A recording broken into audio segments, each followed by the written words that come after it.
अच्छा सुनो, सब्सक्राइब करने के बाद ना घंटी बजा देना।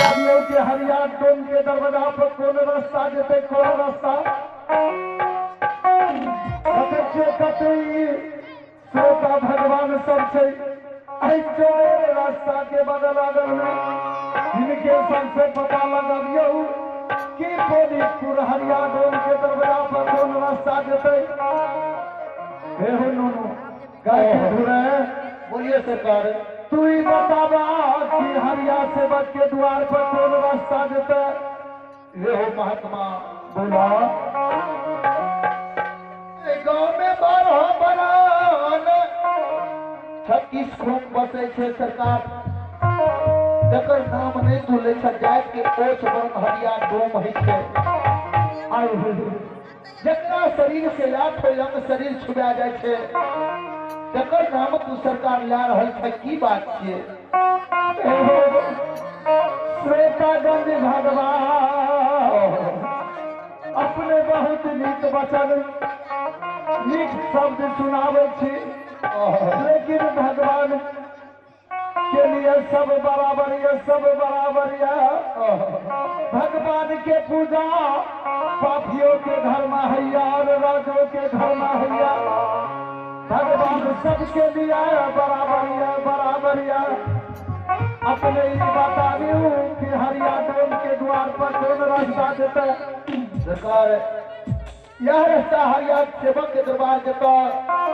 हरिया के द्वार पर बगल में 2 सुअर के खुबारी से एक अशोक के पीर से सरकार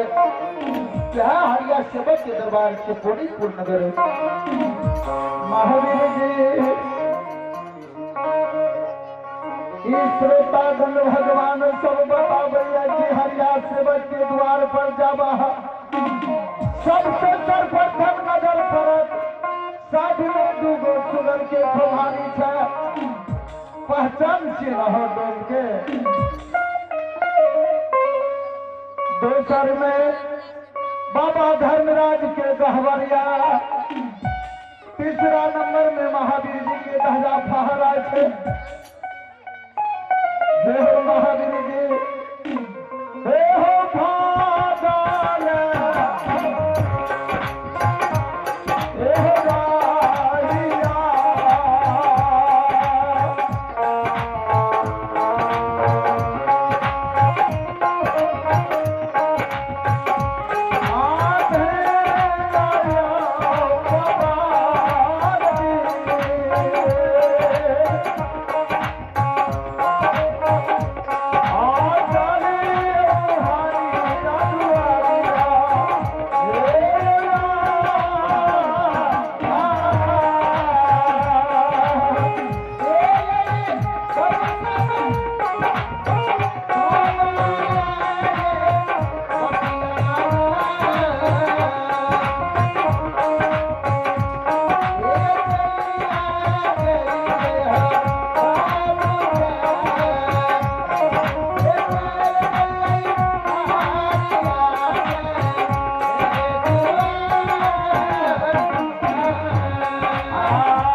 साइड में देखे छियै सुगर के खोबारी छै, सुगरी के बच्चा सब काँ काँ काँ काँ क्या रहल छै।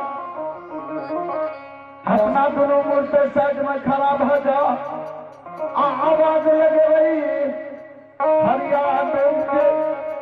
अगर कोई घर में है तो दरवाजा पर याद भेंट करत। ए हो घर